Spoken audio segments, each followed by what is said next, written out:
Pada musim panas tahun 1914, satu peluru di Sarajevo membalik sejarah dunia. 2 dekade kemudian, dunia kembali hancur karena ambisi seorang diktator. Dan kini di tahun 2025, kita tidak hanya menyaksikan Eropa dan Asia Timur yang tegang, tapi juga konflik berskala besar di Timur Tengah antara Iran dan Israel.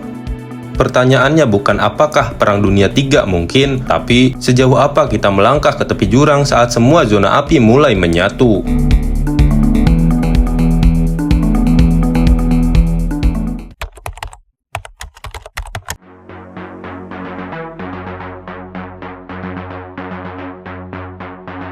Perang di Ukraina bukan lagi berita baru, tapi justru karena itulah dunia perlahan mulai terbiasa dan lupa bahwa ini bukan sekadar konflik dua negara. Rusia menginvasi dengan alasan mempertahankan keamanan nasional, tapi akar sesungguhnya lebih dalam. Nostalgia kejayaan Soviet dan ketakutan akan ekspansi NATO ke jantung Slavia Timur. Ukraina pun tak tinggal diam, mereka diperkuat oleh senjata-senjata dari Amerika dan Eropa. Mereka berubah dari korban menjadi medan perlawanan global.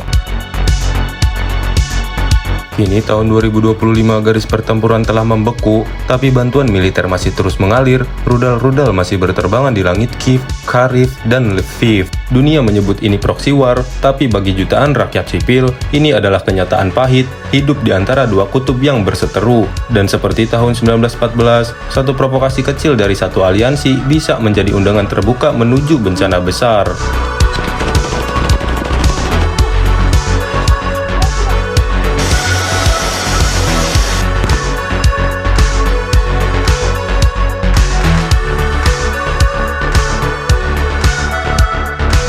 Jauh di timur, sebuah pulau kecil menggantung keseimbangan dunia.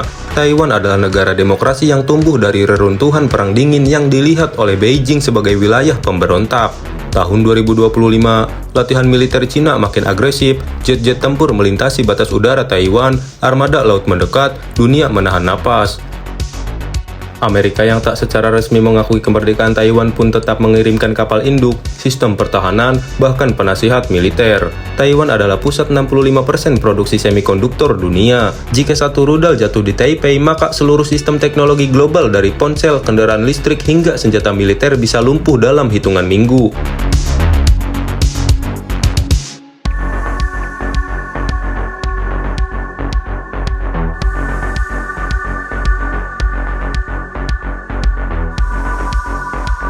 April 2025, Israel melancarkan serangan udara ke situs nuklir bawah tanah di Natas, Iran. 2 hari kemudian, Iran pun membalas dengan rudal balistik menghantam pelabuhan Ashdod dan kota Haifa. Tapi konflik ini bukan hal baru. Ini bara yang telah menyala selama puluhan tahun antara ambisi keamanan dan hak untuk ekstensi. Amerika, sekutu utama Israel, langsung mengirim tambahan armada ke Laut Merah. Di sisi lain, Iran menggerakkan misili proksi Hizbullah di Lebanon, Houthi di Yaman, dan Hamas di Gaza. Perang menyebar bukan hanya lewat rudal, tapi lewat ideologi dan propaganda. Demonstrasi pecah di Teheran, Tel Aviv, Istanbul, bahkan Paris dan London. Dunia terbelah bukan hanya oleh senjata, tapi oleh narasi. Dan hingga kini, gencatan senjata belum benar-benar berlaku. Rudal masih menghantam kota-kota, anak-anak masih mati sebelum mereka bisa mengerti siapa yang memulai perang ini.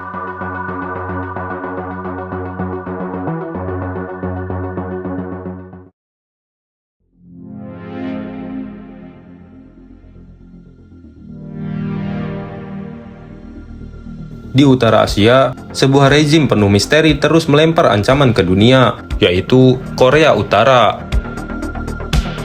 Korea Utara dalam tahun 2025 ini saja telah menguji lebih dari 20 peluru kendali jarak jauh, termasuk satu yang nyaris memasuki wilayah udara Jepang. Rezim Kim Jong-un mengklaim siap secara penuh untuk perang nuklir. Dunia menyebut itu sebuah gertakan, tapi siapa yang bisa memastikan mereka tidak serius? Di selatan, Korea Selatan memperkuat armada pertahanan. Jepang yang dulu berjarak dari konflik, kini mendekat ke Amerika. Dan dengan kehadiran lebih dari 28.000 tentara Amerika di kawasan, satu peluru bisa langsung memicu tanggapan militer besar.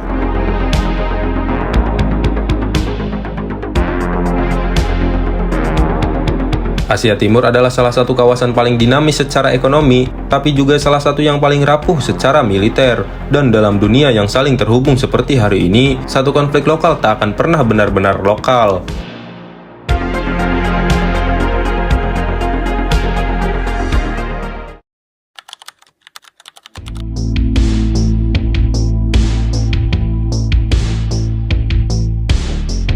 Perang tidak pernah datang dari kehampaan, ia datang dari pola. Pola yang bisa dibaca jika kita cukup jujur untuk melihatnya. Tahun 1914, Eropa adalah kawasan dengan pertumbuhan ekonomi tinggi, teknologi yang berkembang, dan jaringan diplomasi yang sangat kuat. Tapi aliansi yang terlalu kaku, nasionalisme yang meracuni, dan saling curiga membuat satu peluru membakar seluruh benua.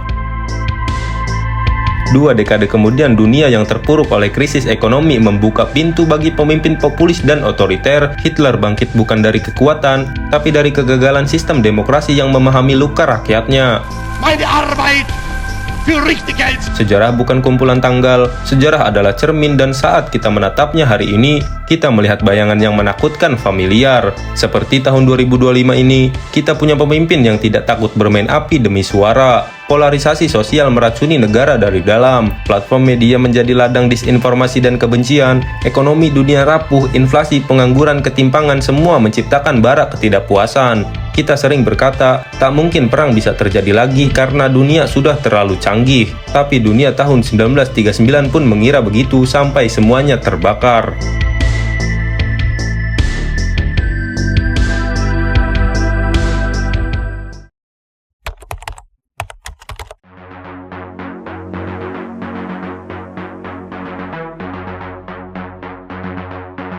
Perang berikutnya tidak akan dimulai dengan deklarasi, mungkin akan dimulai dengan listrik padam di 15 kota besar secara bersamaan. Perang masa depan adalah perang tanpa garis depan, tanpa suara, tanpa warna. Dalam satu malam, server pusat bisa disusupi. Dalam 1 jam, satelit navigasi global bisa dihancurkan. Dan dalam 1 menit, drone tanpa awak bisa menembak target ribuan kilometer jauhnya. Semuanya dikendalikan oleh kecerdasan buatan, tanpa pertimbangan moral, tanpa nurani. Jika Perang Dunia Ketiga pecah, rudal hipersonik akan melesat 27 kali kecepatan suara, kota-kota akan kehilangan komunikasi, dan sistem informasi hanya dalam hitungan jam. Perdagangan global akan lumpuh, pasokan pangan terhenti, sistem kesehatan pun runtuh. Dan jika senjata nuklir digunakan seperti yang masih dimiliki oleh 9 negara saat ini, konsekuensinya bukan lagi kekalahan, tapi kepunahan. Satu senjata nuklir bisa membunuh ratusan ribu jiwa dalam detik, tapi dampak lingkungannya akan hidup lebih lama dari generasi kita.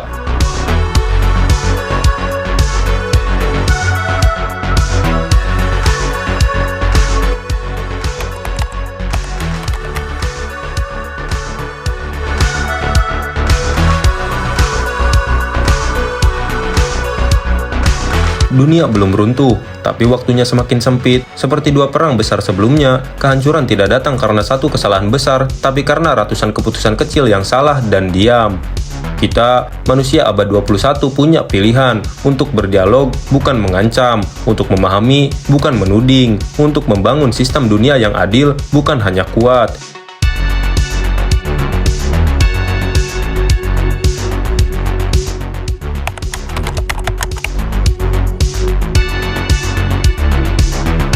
Mungkin Perang Dunia Ketiga tidak akan pernah terjadi, mungkin semua ini hanya alarm yang tak pernah dibunyikan, tapi jika hari itu datang, sejarah tak akan mengingat siapa yang pertama menyerang.